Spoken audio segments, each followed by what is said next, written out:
bipolar in this room.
Captain's Quarters podcast.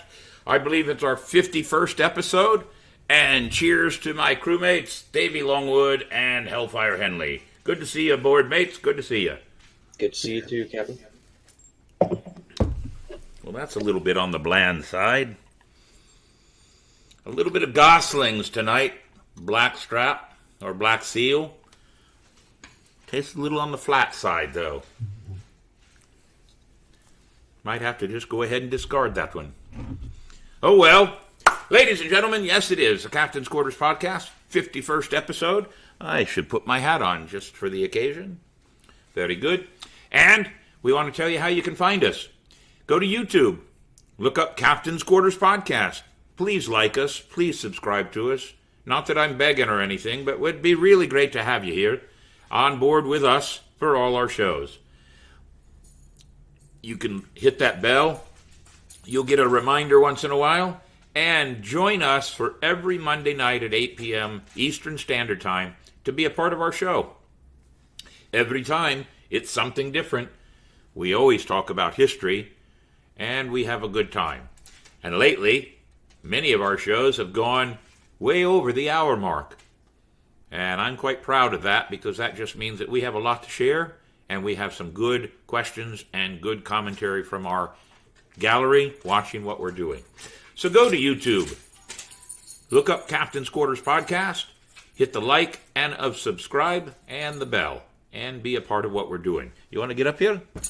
Come on, mate. Come on. Max is in here now. I'm going to see if I can coax him up in just a minute. But for now, let's do what we always do to open our show. 8 bells. Ladies and gentlemen, Christy Ann McVie.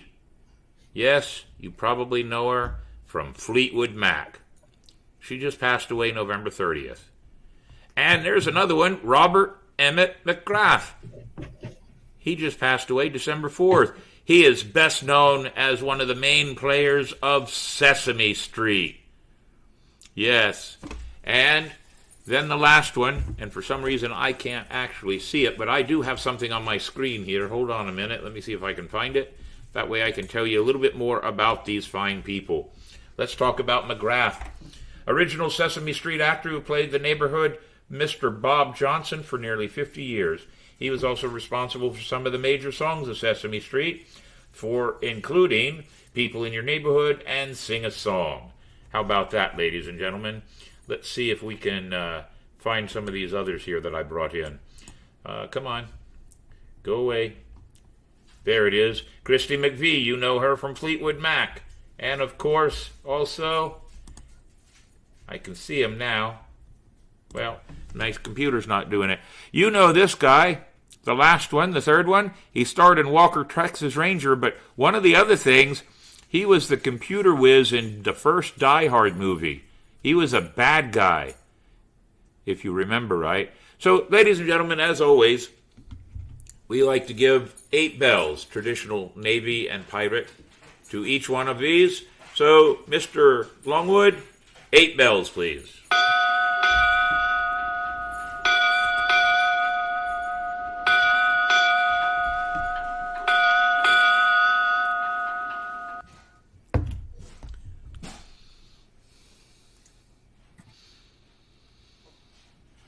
Very good. Cheers to them, And that's a little bit better. Thank you. So, we have a very special show tonight. I'm quite happy and proud of this show, but we must do some of the other things first. For example, quote of the week, which is always Mr. Longwood's forte, and he has, "It is amazing what you can accomplish if you do not care who gets the credit." I love that. That's a good one. And we live by that in our crew. The crew gets the credit, ladies and gentlemen. We always want to make sure that everybody knows that. The crew is what makes the event successful. And that's a very good quote. Thank you, Mr. Longwood. I like that one. And, of course, question of the week, something for everybody to think about. Every episode, we always talk about various history points. So our question of the week for this week is, what is your favorite time period or specific subject of history? What would that be for you? So what is your favorite time period or specific subject of history? Obviously, with the name like Captain's Quarters Podcast, we're kind of partial to pirating. But that pirating comes from the 1680s to the 1720s primarily. That's only a 55-year point in history. But later on, you'll find out that we'll be talking about, yes, the Second World War. But for now, let's go to Crew Adventures. The 16th of December, we have the gala put on by the Ancient City Sirens.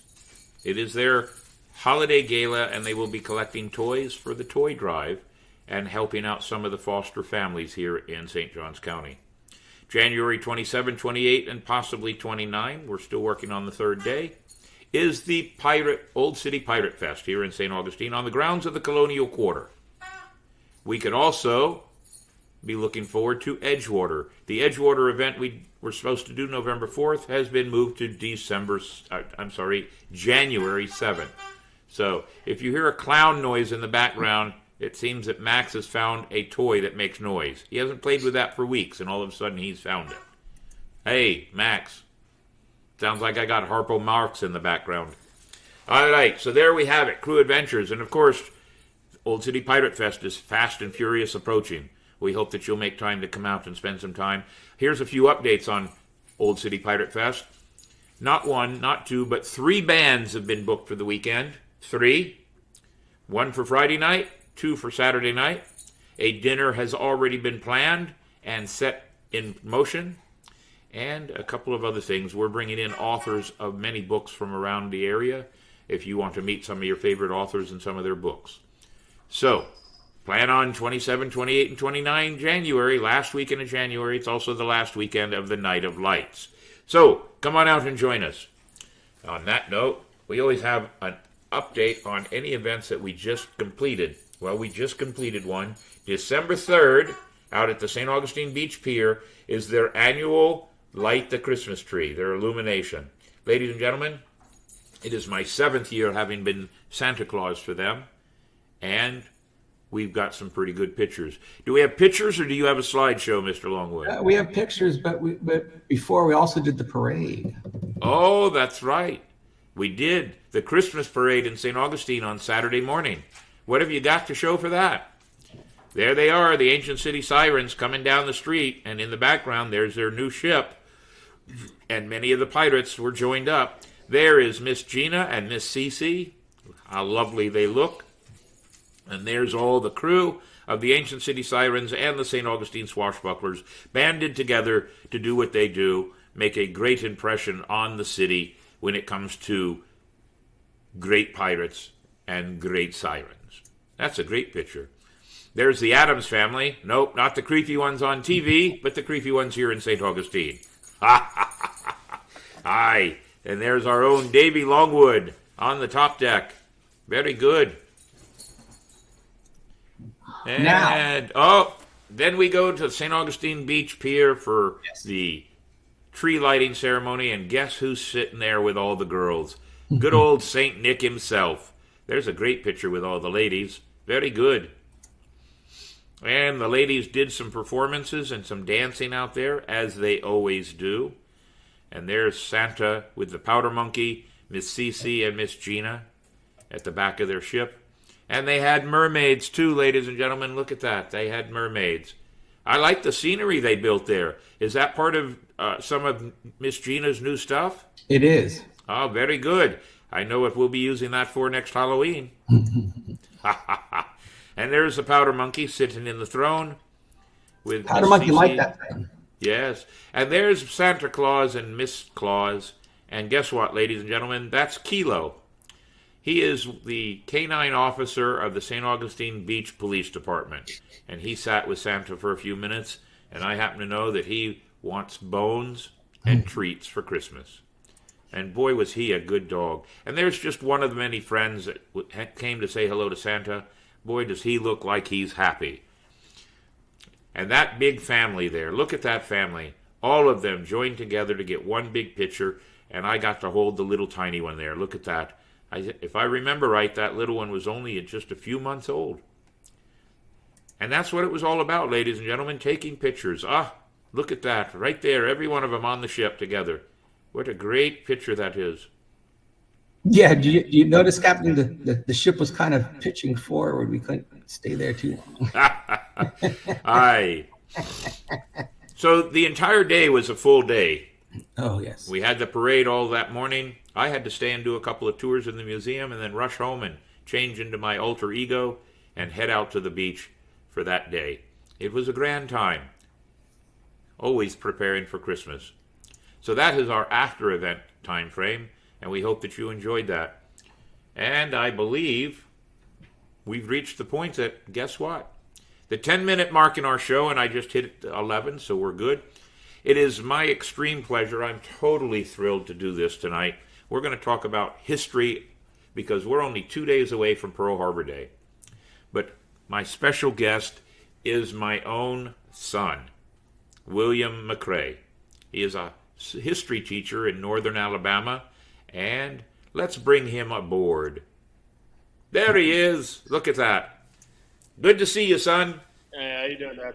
I'm doing good. I'm glad to have you aboard. It's a thrill to have you join us here, especially for me, because I just am very proud of what you've become and how much you do your work, and the fact that you are so interested in history, just like your dad. Thank you. Some things are in the DNA, I guess. Some things are, definitely. So we're going to talk about a few things, but before we do, I'm going to bring up my son is so organized, way much more organized than his dad is, so obviously that didn't come from you. So where did it go? I have a download of, there it is right there. Ah, there it is, very good.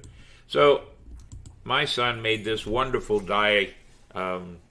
organized idea of what we could talk about because Wednesday is Pearl Harbor Day.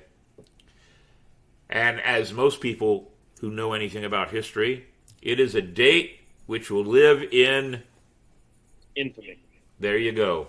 Yesterday, December 7th, 1941, a day which will live in infamy. The United States of America was suddenly and deliberately attacked by naval and air forces of the Empire of Japan. Those words were the start of the speech from President Franklin Delano Roosevelt. And it dragged us right into a war that actually many people didn't want to get involved in, did they, Bill? No, it was very much public opinion to stay out because World War I was so fresh. We're talking 20 years apart. In fact, many historians say that World War I and World War II are the same war, just with a 20-year ceasefire.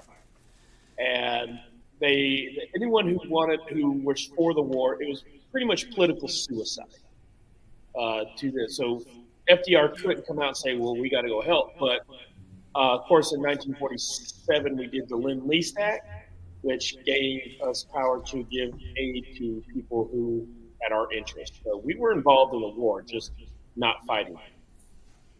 So the Lend-Lease Act, which was 1941, according to your notes, the United States was allowed to at least lend or lease weapons out to countries that were considered to be in our best interest to protect the United States of America. Yeah.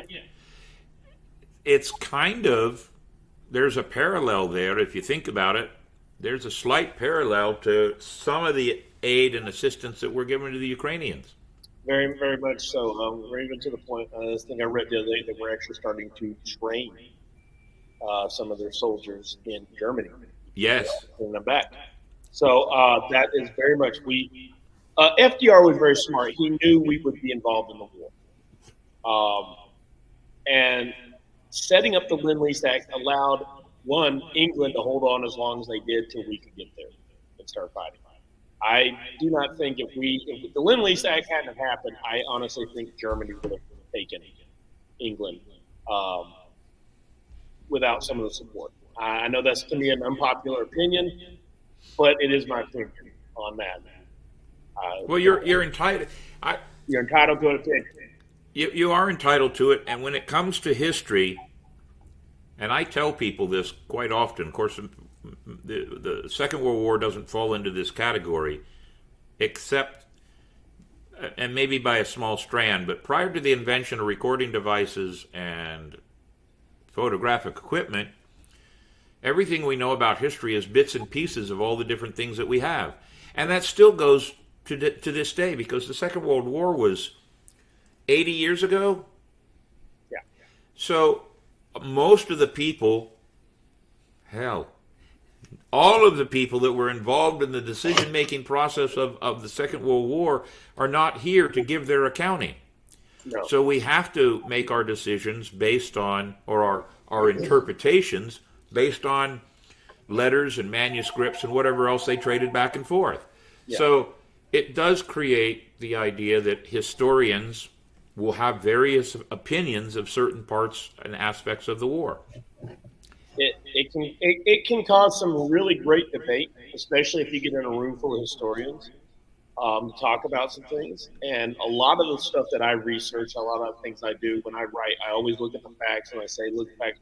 But I always put in the last tail end my own opinion on that I have developed or my deduced from what I have read. And that's the way it should be. And good historians are open to the idea that they may not be 100% right, they can't be 100% right, and are open to the idea that they can be convinced of slight changes in their opinions. Yeah, as I tell my students, if I don't know something, I will research it. But then again, I have been told that I'm very good at, even when I don't know something, carrying on the conversation to make it look like I know what I'm talking about. That runs in the family, too. Yes, I figured it does. So let's look at a couple of things that you put in here. Let's see. The U.S. sanctions and trade embargoes on Japan. Now, we talked for a few minutes before the show, and I made a comment, and you slightly agreed with me. But the United States believed that without access to money and supplies like oil, that the Japanese would have to stop trying their conquering of the Pacific theater. Which I then said, based on what you wrote there, that the United States kind of egged the Japanese on because the Japanese are a proud people. You did not fully agree with me, but you didn't disagree with me on that. You definitely have more of the expert opinion on when it comes to the Japanese, as I know that you were stationed there well before I was born. I can only go with on what I've known to this point. The Japanese, though, I agree that there was some egging going on, and I'm fully convinced that FDR knew that this would get into the war. It was going to be good for business because the old saying is nothing booms an economy like the war. Yep. And it really is the direct reason that we get out of the Great Depression. We were heading that way, but most of the programs had stalled. So, but Japan had gotten in the idea that, hey, we're going to create our empire. We're going to have this amazing empire that we know we can have. And they've been fighting with the Chinese in the Sino-Japanese War. Yep. And the massacre at Nanking is what causes these sanctions. So what happens in Nanking, for over 6 weeks, the Japanese army forces brutally murdered hundreds and thousands of people, including both soldiers and civilians. And these were the soldiers that were left. Most of the Chinese army had pulled out when the Japanese showed up. The leaders were like, we're not getting involved. We don't have the manpower to stop this. And then and there's no way to sugarcoat this, the raping of many women and children. And this is the time when news reels are happening. And this word gets out. And so the United States, like, this is not going to happen. So all we had at our disposal at the time was doing these sanctions. Right, and sanctions just made the Japanese stand their ground, even with months and months of negotiations in Washington, D.C. between Japanese representatives. Nothing happened. No decisions, no agreements came about, and the war was going to happen. And as you aptly put, yep, the war was going to happen. It was just not a matter of if, it was a matter of when. Once the sanctions happened, the Japanese knew that it would be a matter of time for the United States got involved in the war, in the fighting aspect. So they started developing their plan. How do we prevent the United States from getting in here or maybe slow them down? That was initially their plan. Let's slow them down so that we can get our foothold and get our resources back.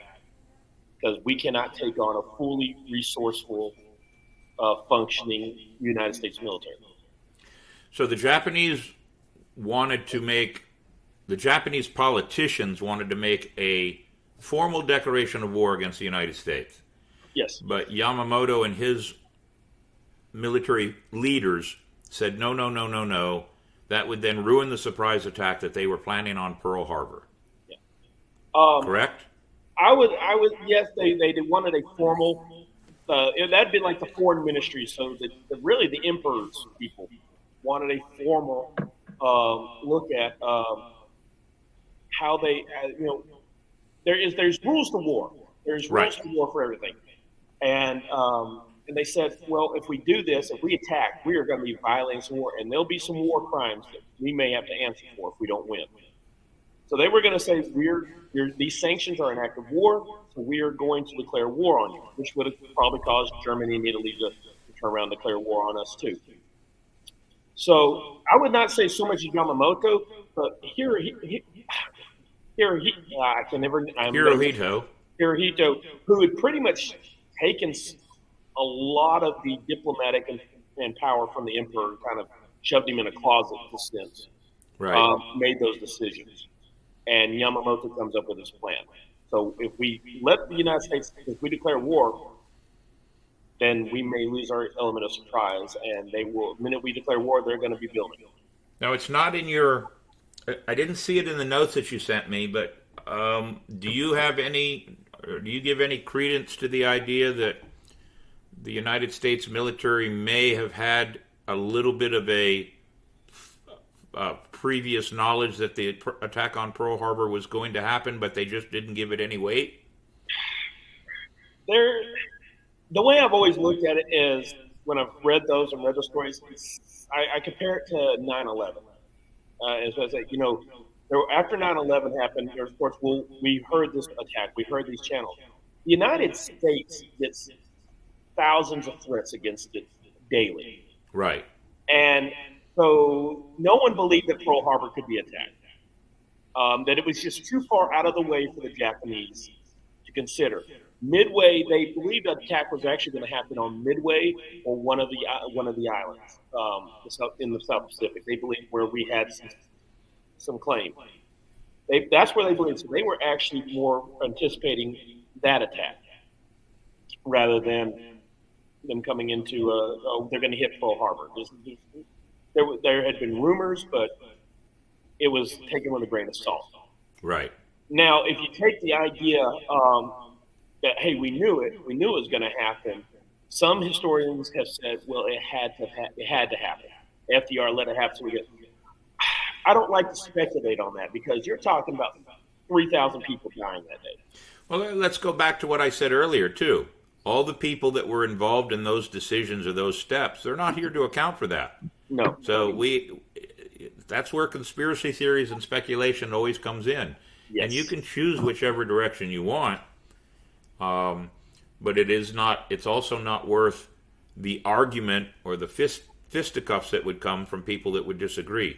It is what it is, and you accept it. Yeah. As I tell my students, we can look at conspiracy theories and we can look at theories here and there, but at the end of the day, here are the facts. Actually, the facts are we were attacked by Japan, Right. because they wanted to prevent us from having a leg up in the war.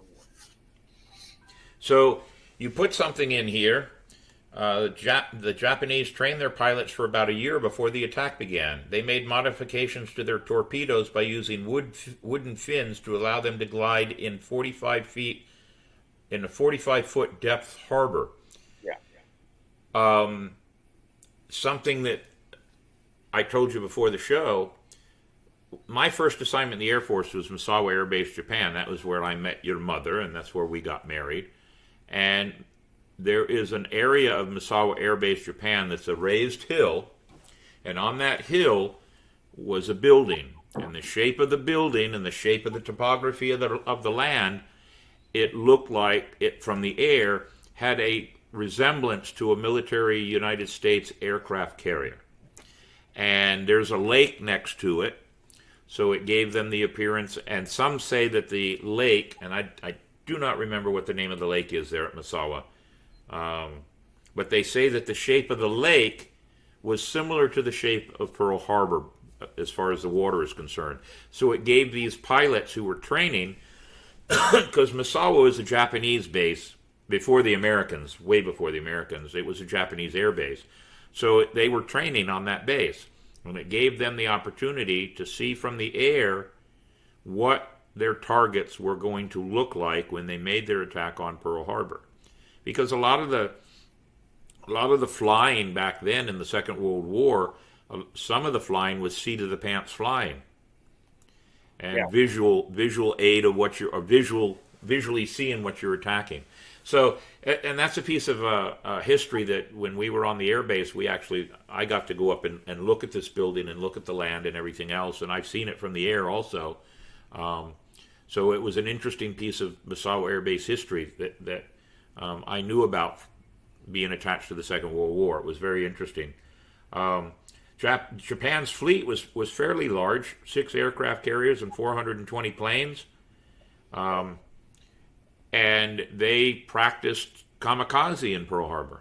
Yes, kamikaze, which is something, again, students always seem to really want to talk about kamikaze. They've heard the term, but they don't know exactly what it meant. And you have to, in a way, I wouldn't say, I don't know if I would honestly say honor or respect, but there is almost a sense of, this is the job we're going to do, and they believed it was to the death. It was almost, you want to say poetic, but that's not a great word to use because of the damage and the lives that they caused. But that just shows as I tell my students, that just shows the Japanese, the mindset they were in for a lot of things. Well, you couldn't attack the mainland. It's the argument for the A-bomb. You would attack the mainland, millions would have died. They would have fought to their last breath to save the emperor. Everybody. Yes, and that these Japanese warriors who became kamikaze pilots,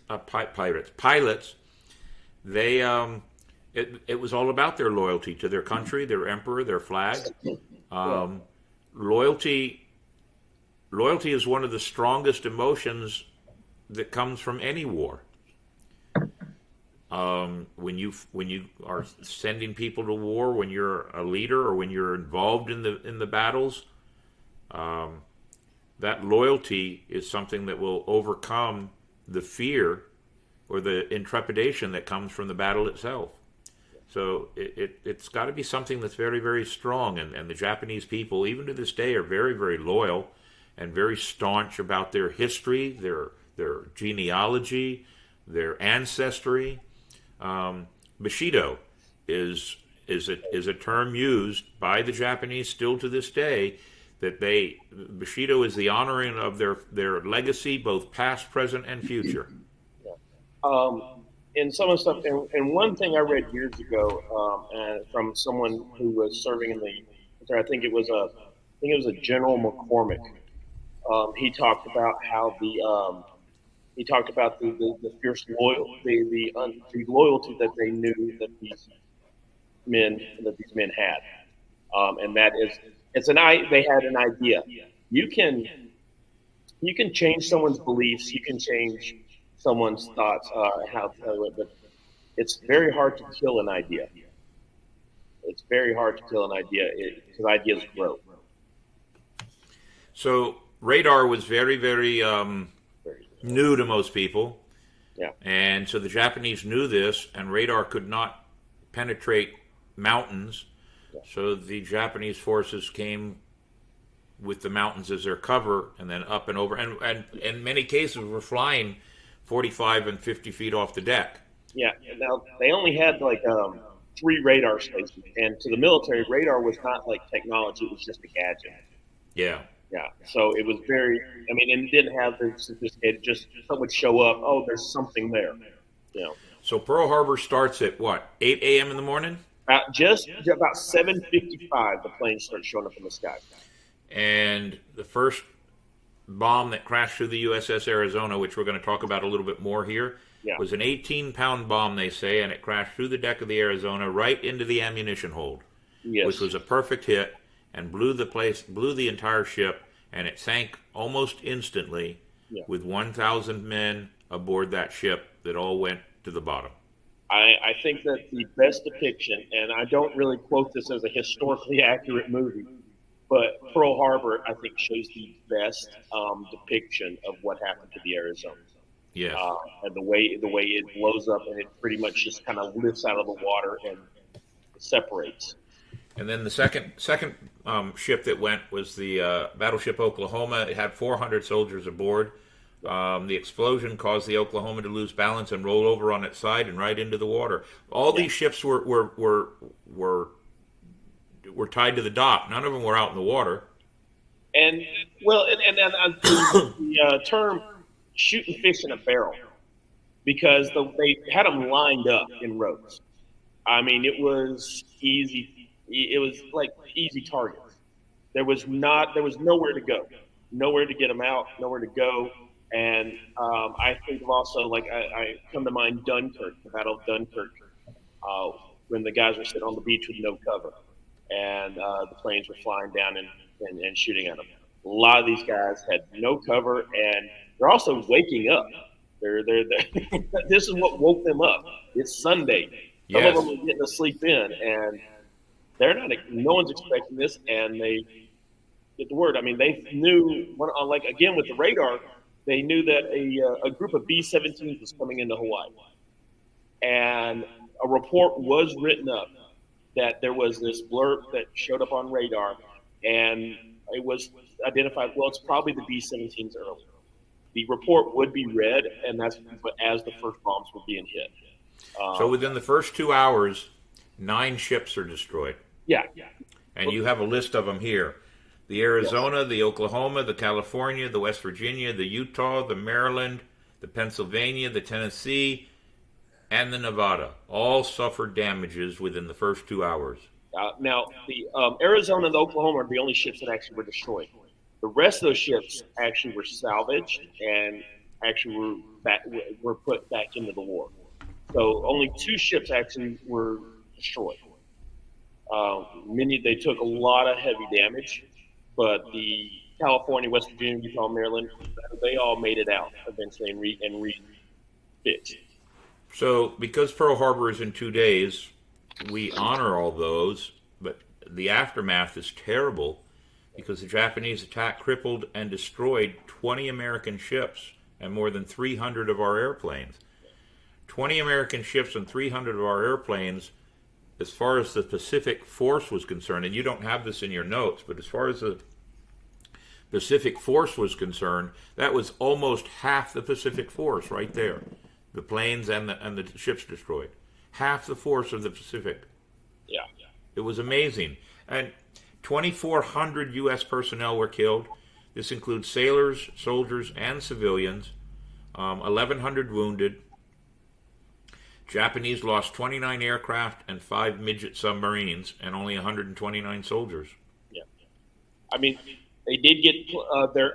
We do know that some of our pilots got some planes up in the air. One of the things that you have to understand about the Japanese Zero plane was far superior to our plane, the Mustangs. They had maneuverability that we did not have, and they were made. I mean, that's why some of the most amazing aerial dogfights were between Japan and the United States in World War II. But yes, we did fight back. We have stories where we fought back, and We do, and you bring to light one of the stories here, and instead of me saying anything about it, because you have 5 interesting facts, yes, and one of them is about Dory Miller. So you go ahead and tell the story. all right. Dory Miller is one of the most interesting characters. I will say characters, historical figures that come out of World War II, just for what he stands for. An African American man who wants to serve his country, a country that still was using segregated units, a country that put him in the kitchen. If you've seen the movie Pearl Harbor, he was played by Cuba Gooding Jr. In that movie. And there's some leniencies they take with his character. But during the middle of the battle, he jumps on one of the 50 cals, never having any training, and started firing. And it's believed that he shot 4 Japanese planes down. And before he was ordered to abandon the ship. He becomes, after the events, he becomes the first African American to receive the Navy Cross. And many African Americans are quoted, he's the inspiration. I mean, there's stories, news stories about him. He's the inspiration why they join up. In a way, there's some desegregation of units, and Dory Miller is then sent to go on he's sent to the Pacific on a ship, but in two years later, he would die at sea when his ship was attacked. There he is. Yeah. So he gets the Navy Cross. Does he not get? I didn't go and research this, so that's why I'm asking. He does not get the Medal of Honor? Does not. The highest thing they gave him was the Navy Cross. See, I would have to disagree with that one. Yeah, but you have to. I mean, he is the first African American that gets the Navy Cross. Now, yes, I agree. Medal of Honor is what he should have. But he also has distinction. The newest battleship that's coming soon is the USS Dory Miller. So he. Oh, really? He gets. That is a high honor, for many sailors. That's high honor. That's a new battleship coming online. Yeah, it's. I think it's still about a couple years out. No one has seen it. We've seen only hard bridge of it, but it should be launched. There'll be a big thing when it launches. Wow, very cool. That's a good piece of information I didn't know. Let's talk about a couple of these other points. I did not know this. I found this very interesting. Admiral Yamamoto was a student at Harvard. Yeah. He was, I don't know what he studied. I'm not going to lie. I have no idea what he studied. But maybe he studied basket weaving for all I know. A lot of good at it. But he probably, if I'm willing to bet, he studied probably military tactics and politics. I would be willing, that's exactly what he would study. So here's an interesting point that you threw in here that I was not aware of. To date, there are more than 30 Arizona crew at the time of this that you wrote it, who had survived the attack, had chosen the U.S. Arizona as their final resting place. And when a member of the Arizona dies, they are given full military funeral, and divers take an urn with their ashes to the bottom, and they're placed beneath the gun turrets, and there are only 2 crew members left still alive from the USS Arizona. Yes. When they're passed on, that'll be the end of a major era in the naval history. One of the saddest things right now is we are losing a generation of heroes, and not a lot of people have spent time to talk with them. I was lucky enough to grow up where I grew up, that we had a World War II fighter pilot in our church. He was one of, I want to say, 4 brothers, and he's the only one that came home. And he passed. I guess he passed about 10, 15 years ago. So they're there. One of the ladies I worked with, her father was an original Tuskegee Airman. So, and he's still here. So I'm hoping to get to meet him. I told him, I said, I'd love to meet the guy. because that Tuskegee Airman is one of the most courageous stories from World War II. We have about 2 or 3 years ago, about 3 or 4 old guys came into the museum to take a tour, and they were all wearing hats for the USS Missouri, which, if my history is proper, the Missouri was where the 3 leaders of the Allied nations met to have their... there's a picture of Roosevelt and Churchill and Stalin on the USS Missouri, and these 4 men were there when that happened. And so I was telling the younger guys that were working in the museum, there's 4 guys that you should really actually ask them questions because they know history. Yeah. So, very interesting. So, the Arizona fuel leaking is still a thing.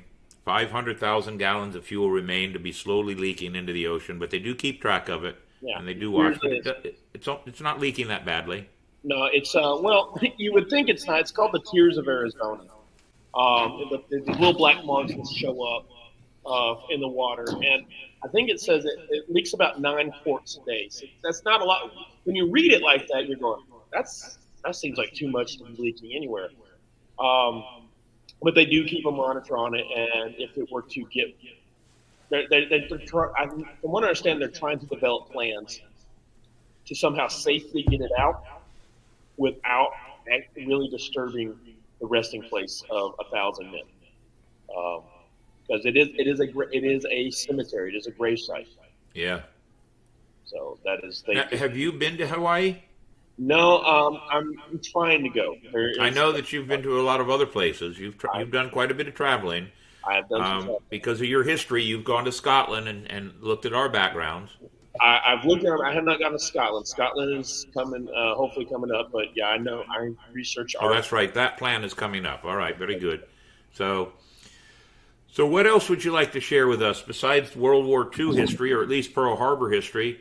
Tell us, how long have you been a school teacher? Tell everybody how long you've been a school teacher. Well, let me add one more thing that. Go ahead. Before Pearl Harbor, because this is one of my favorite stories, and it's one of those stories again that could be myth or legend, but it's about Winston Churchill after Pearl Harbor happened. He was with his advisors, and you can take this with a grain of salt. I usually do, but I just think it's one of those cool stories that if it is true, it's really cool. That he, with a grain of salt, his advisors come in and tell him about Pearl Harbor. And the minute, what he does is he lights a cigar, sips his brandy, sits down and says, "Gentlemen, we've won the war." And his advisor's like, "What are you talking about? Most of the Pacific Fleet is decimated. They still have their they still have their aircraft carriers that have been moved out to sea. America's not going to be, they're still suffering from the Great Depression. How are they going to fight this?" And what he says is, the United States is like a kettle. Once you light a fire under it, there's no telling how hot it's going to get. And America showed up, and we still had oil, we still had reserves, and we started pumping out. I mean, you have some of the greatest things happening, like you have the Jeep happen, new weapons. Blood transfusion starts becoming a thing. And we came out in full force and became the superpower because of our entry of what we fought in World War II. So, well, most American technology, a good portion, trying to be careful how I word this, a very large portion of modern technology, or technology that becomes more modern as time goes on, is due to war. Because we're in a position we have to think of things. I mean, and it's not just war, but military technology. You know, microwave ovens is technology from NASA. Our military, the government, when it puts its mind to doing something with our military and our scientists, we do some really great things. Yeah. But then we also have politicians and leaders that do some really dumb things. So it sometimes maybe it balances out. Who knows? But you know, the technology that has come from the Second World War, even the Vietnamese War, even all the times that we've had to deal with the battles over in the Middle East now. Yeah. Things come from all that. And then the rest of the citizens enjoy the fruits of the labor, so to speak. So, is World War II your particular favorite? To go to our question that we asked at the beginning, is World War II your particular favorite? I will say that I will say there's parts there, the time period. I really the 40s is something I really like. I like. It's very hard for me to sit there and go, man, World War II. That's something I really enjoy reading. I'm very intrigued by it, and some things that's happened. If I'm having to pick personally, I'm a colonial American historian. The Revolutionary War, the founding fathers, reading those stories, Francis Marion, George Washington, the battles of Concord and Lexington. That's my cup of tea. But I'm very eclectic. I'm very much like my music. I find things in about every history I can really. Ancient Rome, Egypt is what got me in love with history, and I've been very blessed to get to go to Egypt and get to be that. I was in my 20s and I got to be a 5-year-old kid that got to touch the pyramids. Did you ride a camel? No, because I thought about it, but I'm pretty sure the camel was going to try to eat me. He was not having a good day. And it doesn't help that in Egypt, one thing they never show you in Egypt is they have a thing called the museum police, and it's basically soldiers, and so it's guys with AK-47 standing around making sure you're not taking anything, and they can be very intimidating. So I just kind of let them be, and they let me be, But there's something I can find about everything, and if I'm interested in being a history teacher, and I've taught everything from middle school to high school. I get to teach it all. I mean, I spent 3 years teaching at Space Camp and fell in love. I could sit here and do 2 hours on NASA and some of the stuff from NASA. There's nothing about, you can find everything interesting. I know there are people that will go, well, I really like this because of this. I can find something interesting about all parts of history because I'm that history nerd. Well, there's nothing wrong with that at all. No. And I'm kind of like that with St. Augustine history and pirate history of the golden age of piracy, obviously, because that's now one of my main staples of income. But I like you, the American Revolution, our forefathers, and arguments with people who have no clue what our history really is all about, and your rights and your privileges based on the 3 papers that they all created. Those things are important. And you teach now more civics than you do history? I teach you one of the things that about being a history teacher. Like I have 2 degrees. I have history and I have education. And when you become a teacher, you have to take this thing called the praxis. And every state has it. And I've taken enough praxis where I could teach straight history, world history, economics, geography, civics, sociology, psychology. And I can kind of teach all of it. Civics is very interesting to teach, especially, because you can turn on the news and you can use anything that happens on the news as part of your lesson plan. Yeah. I'll give an interesting story. Some of the students taught, we were talking about the Bill of Rights, and they really were focusing on the Fourth Amendment about seizures, illegal search and seizures.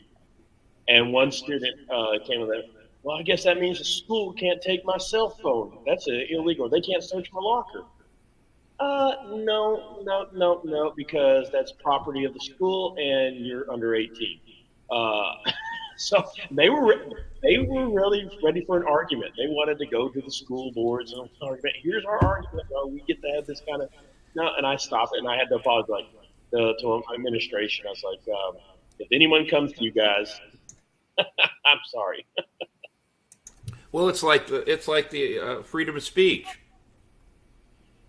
People think that freedom of speech reaches 100% across the country, and it's not really.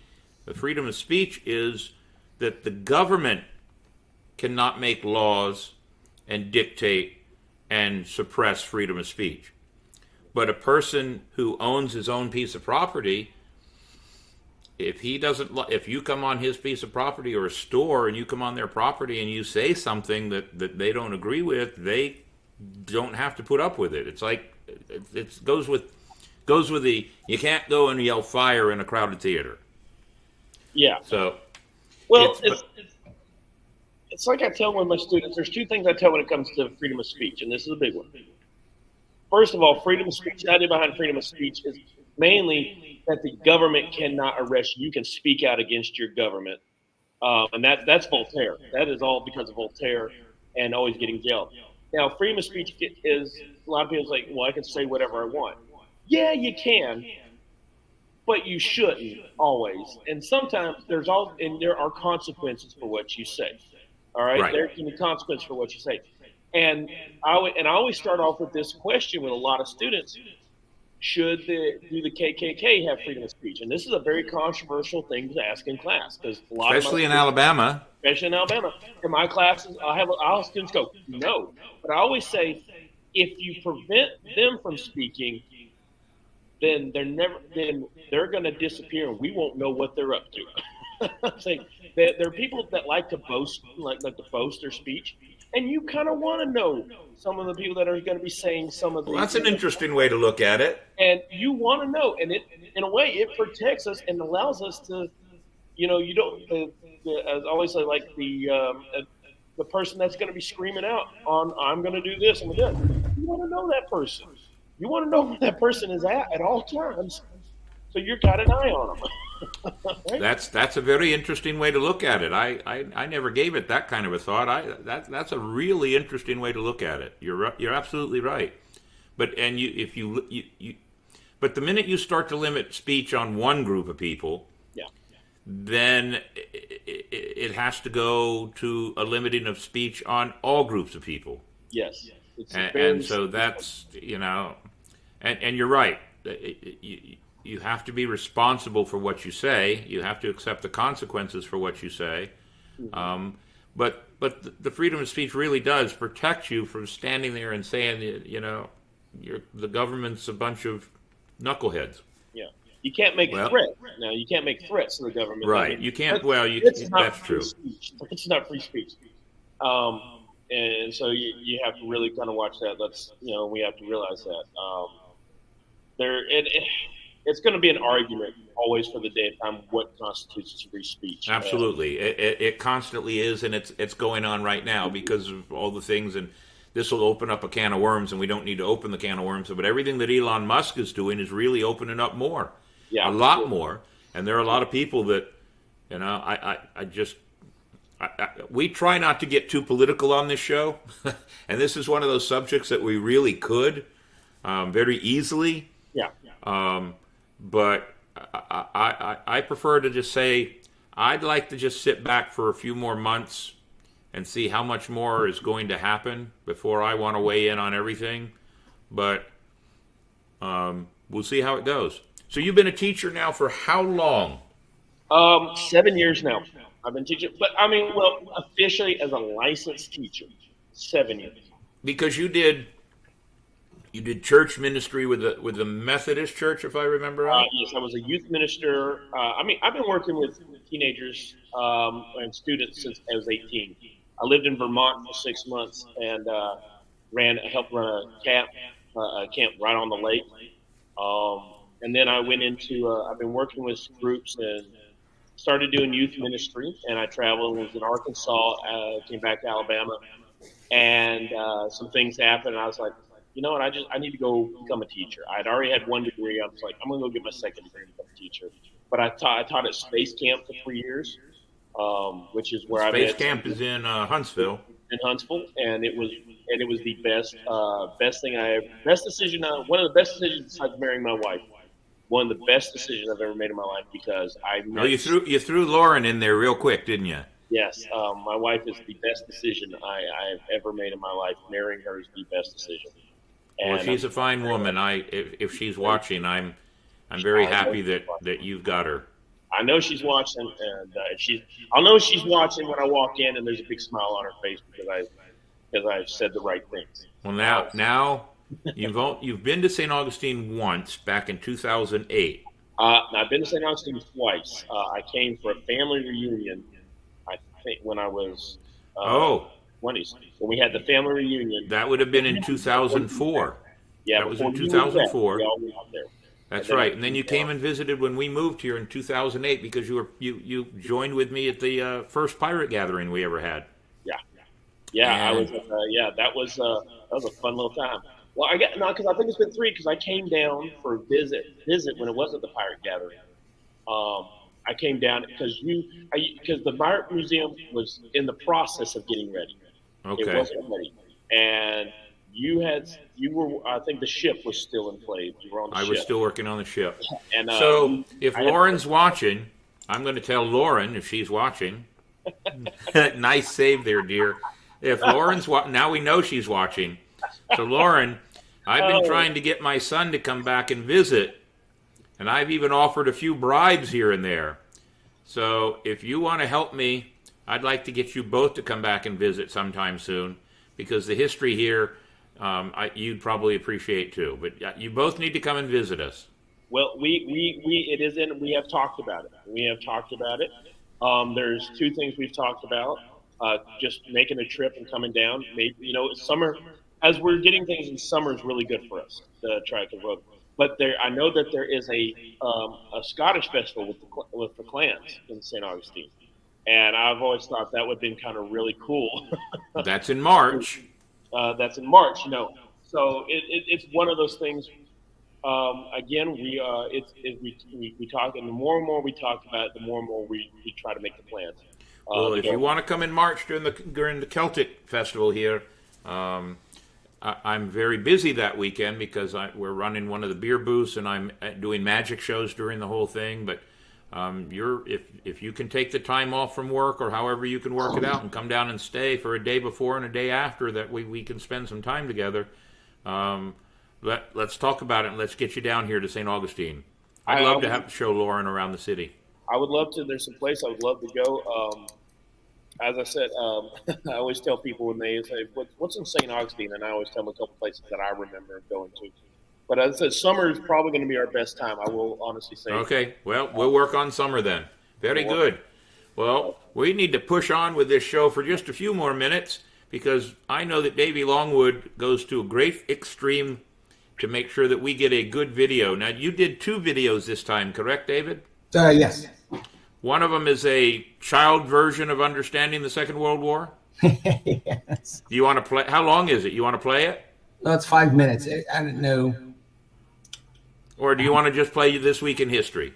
I can do This Week's in History. But beforehand, I managed to find some very interesting posters they had back then in World War II. Oh, very good. The women really did get involved, didn't they? Rosie.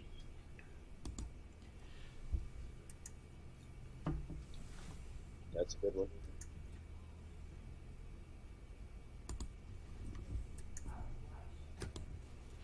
Very good. Hey, loyalty, like we were talking about, loyalty, love of country, and the attack of Pearl Harbor really brought this country together. And crisis in this country actually does that often. Look at what happened after 9/11. The country did band together. Now that's one of my favorite ones right there, believe it or not. But and I know, well let me go now. It's bad to say because it is but it shows exactly the time. And what I like about it is that it shows the time period of exactly. You can't make a poster like you couldn't do that poster today. Oh gosh, no. Do that poster of anything like that today, and it just kind of shows how. What I like about it is it shows that how the history has, how we've evolved as a people. And I show that one to my students all the time, and they're just like, with a question, can you do this one? And they're like, no. And it's a great conversation. I like it. It does really great conversation. Not a fan of the wording. I like how it's presented for conversation. Well, it's a good one. There's a good one. That's a good one too.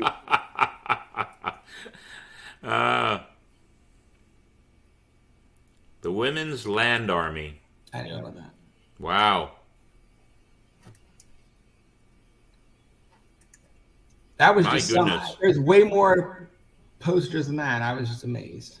Amazing, and it does show the sign of the times, so to speak. There are movies in the 1960s and 70s that would never be made today. Oh, there's a movie in 1990. One of my favorite movies growing up, and it made me laugh, was a movie called Major Payne. Yeah. You cannot make that movie today. Well, you could not. No, you could not make that movie today. And it. I mean, it's just, Mel Brooks even said in recent interviews he could never make Blazing Saddles ever again because Blazing. And Blazing Saddles. I saw Blazing Saddles when it first came out, and it was hilarious, and it's still hilarious today. Yeah. But there are some people that would just, and that goes. There's one of the other points that we should make as we're talking about these things. We can't judge people based on 40 years ago, 100 years ago, 1,000 years ago. You can't make judgments on that. It happened. We move forward. We improve ourselves, and then we keep going forward. So, holding people accountable for things. Even some of these coins, these aren't allowed in Germany anymore, I'm sure.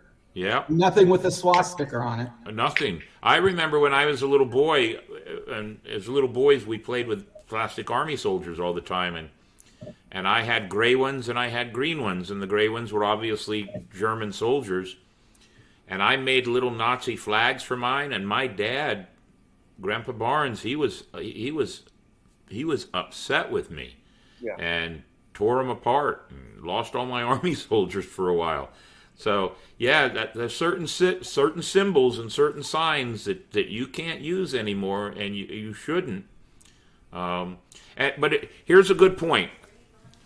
Again, still not trying to be too political with anybody, but a female television star made a comment in the public eye this past week that to protest Elon Musk, who she called a Nazi, she got rid of her electric car that she had because she did not want to support him and turned around and bought a Volkswagen, which shows exactly how she does not know history, because Hitler and his government created the company Volkswagen, the car of the people.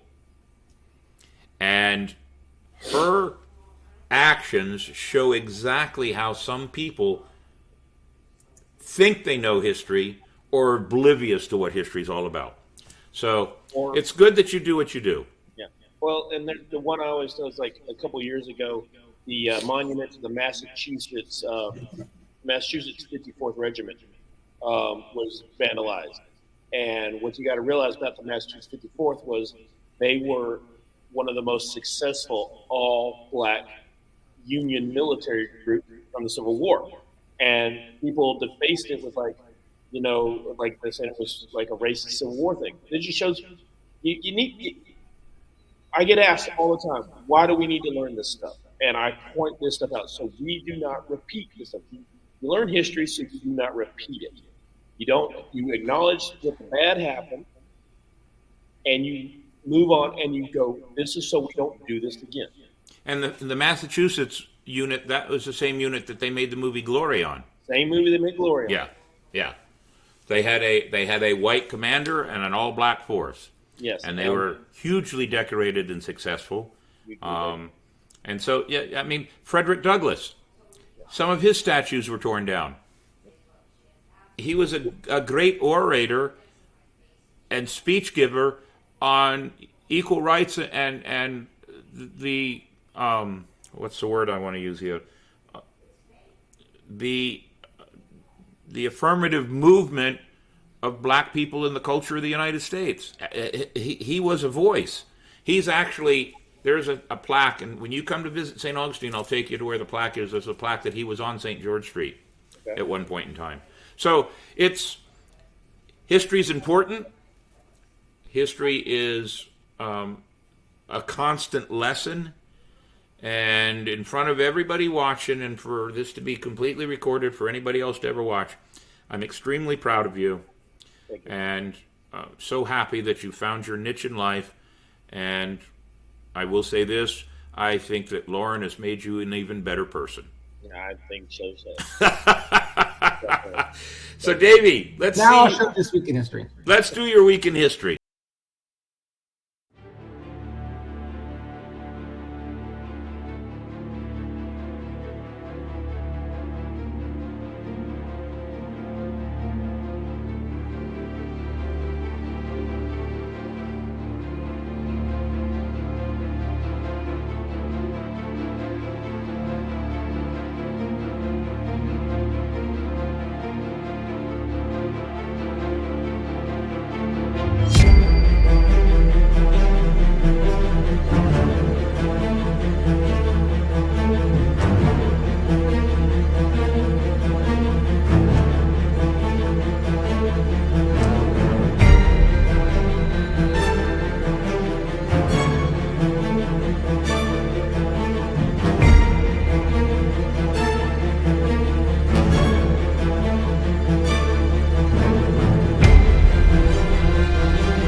Panama City. His daughter just had their third baby born tonight. Don't have all the details, but there's now another Mayhem in the world. Excellent. That's just what we need is more Mayhem. Very good. So looking at all of our... Very good. So let's see. I see Zachary and Jim. Thank you for joining us. Nightingale in Florida. Donna. Jonathan Miller. Ransom from Panama City Beach. Paula Donato there. That's Grace. Very good. So Zach Harper answers the question, 1700s and then the late 1800s with the Victorian Age.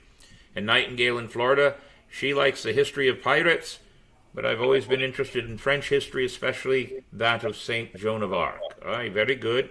Let's see. See the family resemblance. Let's see. Katie, she says that initially the intelligence on Pearl Harbor was that they believed it might happen, but there just wasn't enough to go on. That's probably the easiest way to look at it. I saw a comment in here from Jim that he likes anything older than yesterday. Huh. I like that.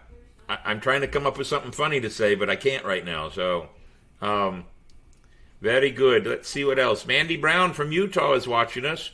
Amazing how history is amazing, and it's crazy to learn about things that not taught in schools that are way more important than what we did. A very good point. Opening a can. Zachary Harker says, opening a can of worms and going fishing. Yep. And there's Lauren giving Dell some leeway on his save. Mandy Brown from Utah says you guys should come out in January so you can meet them when they're here helping us with the Pirate Festival.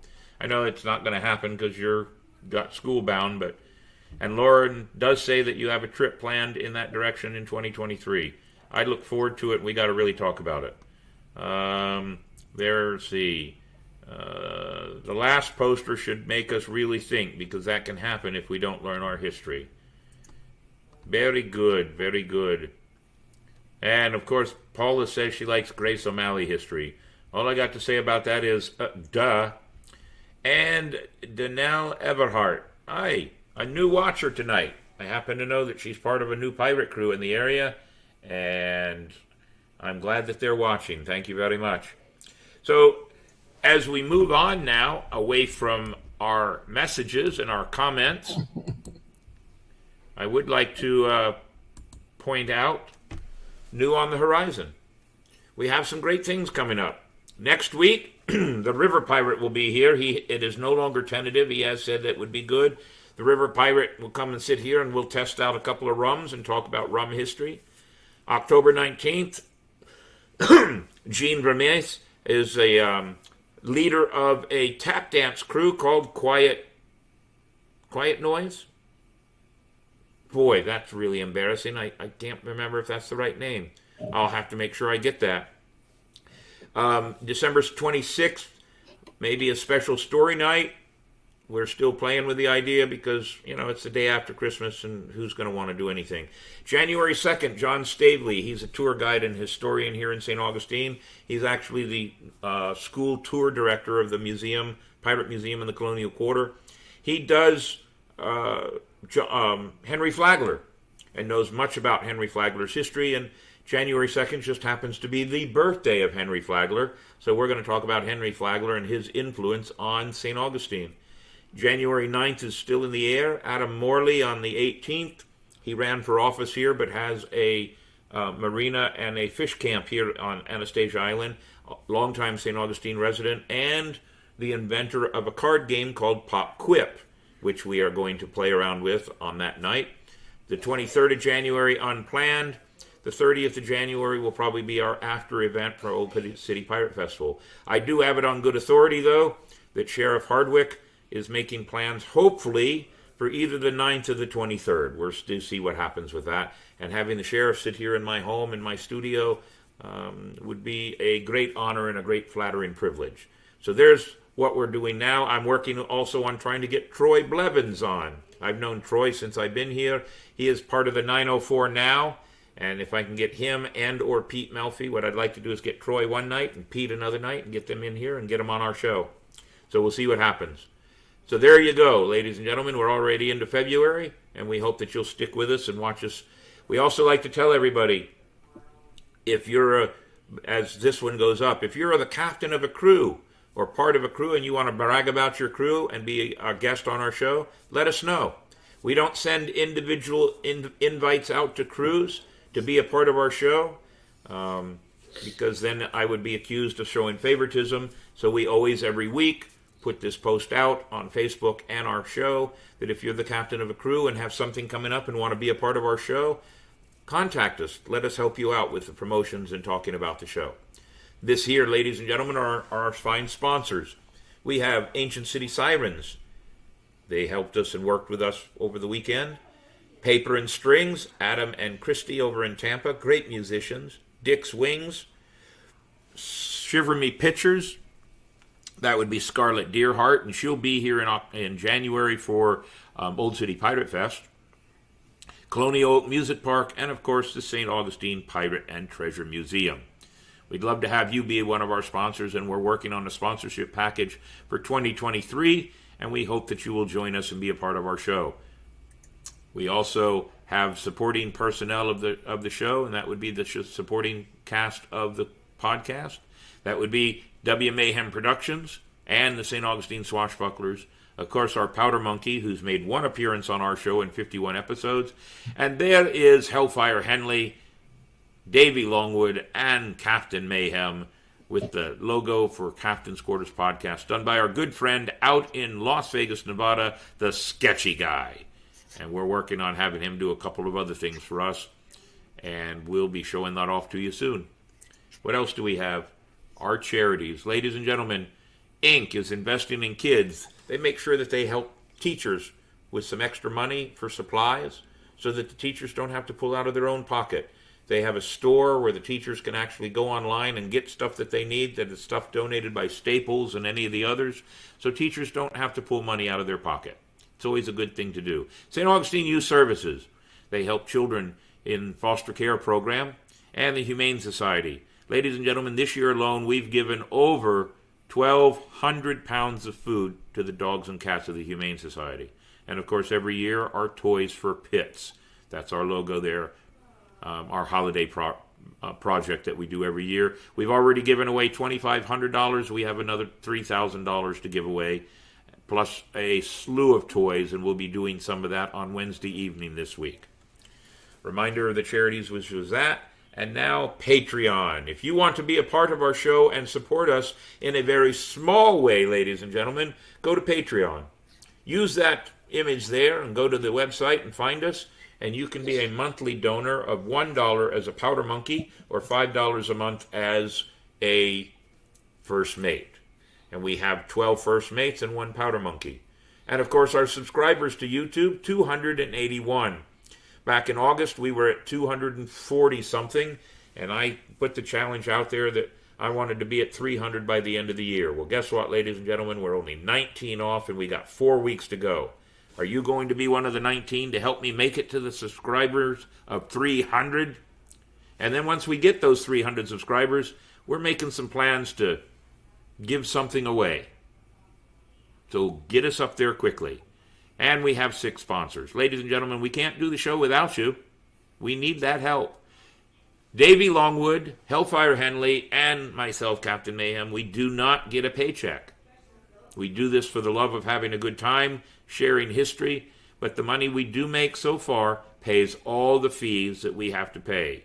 We pay the royalties for the music we use, some of the videos we use, the StreamYard that we use, and the equipment we use. All of it is paid for by the money that has come in. But we still have to keep doing that because some of that is a monthly thing. If you'd like to be a part of it, we'd love to have you. It would be an honor to have you be a part of the Captain's Quarters crew. On that note, ladies and gentlemen, again, I do say, if you want to be a part of our crew, you have something going on in 2023. It doesn't matter when it is. Send us a message. We'll help support, bring you on the show, talk about it. We can even bring the Captain's Quarters podcast live to your event. We've done one, and we're making plans to do many, many more. But before we go, a couple of more things. Will the Historian, do you have anything you'd like to say in closing to our crew and to our audience? I appreciate you guys inviting me on. This was a lot of fun. I'll definitely come back, and please check me out at right now Snapchat History with Mr. McCray. We're trying to build a little bit of a brand, and hopefully maybe turn it into a podcast down the road. Good. Well, when you start to do that, talk to us, and we'll show you what we can. We'll share with you our technology and what we do, and maybe we can help out and be a part of your podcast also. I appreciate that. It'd be a lot of fun to do that. I'd be honored to do that also. And you keep up with your love of teaching and your love of the history with the young people. It's a good thing. And I'm going to pressure you now to come down here and visit us in the summer. Yes, sir. Okay. Very good. I love you, son. Love you too. All right. Anything else from you guys? Hellfire, again, talking so damn much. My gosh. And we can't do this show without the Navigator. So thank you, Davey. You always do a good job. And I appreciate it. So we'll close with what we always say. And look at that, ladies and gentlemen, an hour and 20-minute show. As I always say, interesting guests make for great shows. So, Mr. Longwood, take her away. Part of the podcast. Part of the crew. Always, we love our fans. We love our listeners. Support us always. We love you. Aye.